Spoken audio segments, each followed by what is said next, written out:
ನಾವು ಯಾವ ಸಂಧಾನಕ್ಕೂ ಹೋಗಿಲ್ಲ ಅಂತ ಯತ್ನಾಳ್ ಹೇಳಿದ್ದಾರೆ. ನಮ್ಮಲ್ಲಿ ಸಂಧಾನ ಶುರುವಾದರೆ ಬಿಜೆಪಿ ಮುಳುಗುತ್ತಾ ಇದೆ, ಆ ಕುಟುಂಬ ಕರ್ನಾಟಕದ ಮುಖ್ಯ ದ್ವಾರದಿಂದ ಹೋಗಬೇಕು ಅಂತ ಪರೋಕ್ಷವಾಗಿ ಬಿಎಸ್ವೈ ಮತ್ತು ಬಿವೈವಿ ವಿರುದ್ಧ ಯತ್ನಾಳ್ ಹೇಳಿದ್ದಾರೆ.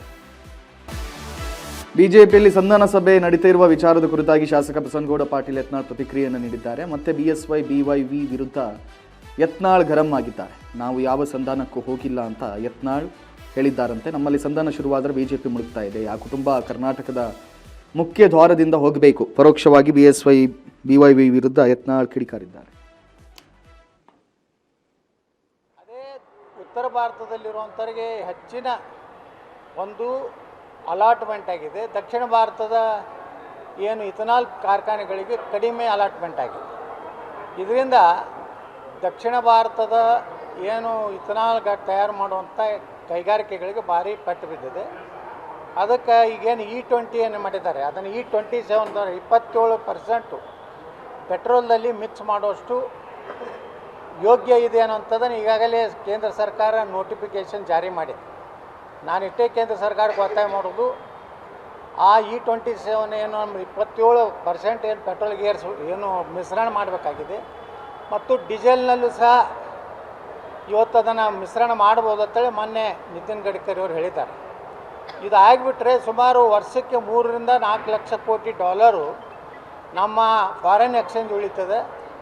ಈ ರೀತಿ ತಪ್ಪು ಕಲ್ಪನೆ ಕೊಟ್ಟು ಇವತ್ತು ಒಂದು ವೇಳೆ ಇಥನಾಲ್ ಮೇಲೆ ಏನಾದರೂ ಸರಿಯಾಗಿ ಪೆಟ್ರೋಲಿಯಂ ಕಂಪ್ನಿಗಳು ತಗೋದೇ ಇದ್ದರೆ ಮುಂದಿನ ಸಲ ಕಬ್ಬಿಗೆ ಮೆಕ್ಕೆಜೋಳಕ್ಕೆ ಬೆಲೆ ಮತ್ತೆ ಕುಸಿಯುವಂಥ ಲಕ್ಷಣ ಇರೋದರಿಂದ ಕೇಂದ್ರ ಸರ್ಕಾರ ಪ್ರಧಾನಮಂತ್ರಿಗಳೇ ಅದರ ಅಧ್ಯಕ್ಷರಿಂದ ನೇರವಾಗಿ ಪ್ರಧಾನಮಂತ್ರಿಗಳು ಇದನ್ನು ಸಮಸ್ಯೆನ ಬಗೆಹರಿಸಬೇಕಂತೇಳಿ ನಾನು ವಿನಂತಿ ಮಾಡ್ಕೊಳ್ತೀನಿ.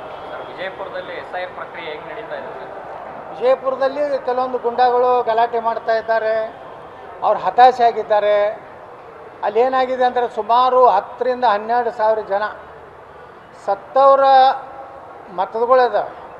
ಈ SIR ಆಗೋದ್ರಿಂದ ಯಾರು ಸತ್ತವರು ಅದಾರಲ್ಲ ಅವರೆಲ್ಲ ಹೆಸರು ಡಿಲೀಟ್ ಆದರೆ ಅವರ ತಮ್ಮ ಏನು ಬಿಜೆಪಿಯಲ್ಲಿ ಸಂಧಾನ ಸಭೆ ನಡೀತಾ ಇರುವಂಥ ವಿಚಾರದ ಕುರಿತಾಗಿ ಶಾಸಕ ಬಸನಗೌಡ ಪಾಟೀಲ್ ಪ್ರತಿಕ್ರಿಯೆಯನ್ನು ನೀಡಿದ್ದಾರೆ. ಮತ್ತೆ ಬಿಎಸ್ವೈ ಬಿವೈವಿ ವಿರುದ್ಧ ಯತ್ನಾಳ್ ಗರಂ ಆಗಿದ್ದಾರಂತೆ. ಅವರು ಮಾತಾಡ್ತಾ ಇದ್ರು, ನಾನು ನಿಮ್ಗೆ ತೋರಿಸಿದ್ವಿ, ನಾವು ಯಾವ ಸಂಧಾನಕ್ಕೂ ಹೋಗಿಲ್ಲ ಅಂತ ಯತ್ನಾಳ್ ಹೇಳಿದ್ದಾರೆ. ನಮ್ಮಲ್ಲಿ ಸಂಧಾನ ಶುರುವಾದರೆ ಬಿಜೆಪಿ ಮುಳುಗ್ತಾ ಇದೆ ಅಂತ ಅವರು ಮಾತಲ್ಲಿ ತಿಳಿಸಿದ್ದಾರೆ.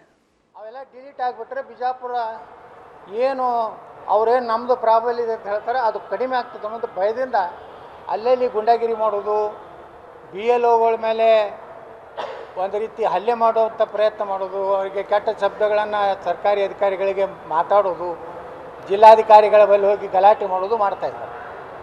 ಈಗ ಬಿಜೆಪಿಯಲ್ಲಿ ಸಂಧಾನ ಸಭೆಗಳ ಪ್ರಮಾಣ ಜಾಸ್ತಿ ಆಗಿದೆ. ಇವತ್ತು ಕೂಡ ಸಂಧಾನ ಸಭೆ ಮುಂದುವರೆದಿದೆ ರಾಜ್ಯ ಬಿಜೆಪಿ ಚುನಾವಣೆ. ಈ ವಿಚಾರದಲ್ಲಿ ನಾವು ಸಂಧಾನ ನಡೀತಾ ಇದ್ದೀವಿ. ಏನು ನಾವು ಯಾವ ಸಂಧಾನಕ್ಕೆ ನಾವು ಹೋಗಿಲ್ಲ. ನಮ್ಮ ಸಂಧಾನ ಆಗುವಂಥ ಪ್ರಕರಣ ಅಲ್ಲ. ಸಂಧಾನ ಪ್ರಕರಣ ಯಾವಾಗ ಪ್ರಾರಂಭ ಆಗ್ತದೆ ಅಂದ್ರೆ ಯಾರಿಂದ ಬಿಜೆಪಿ ಮುಳುಗ್ತಾ ಇದೆ.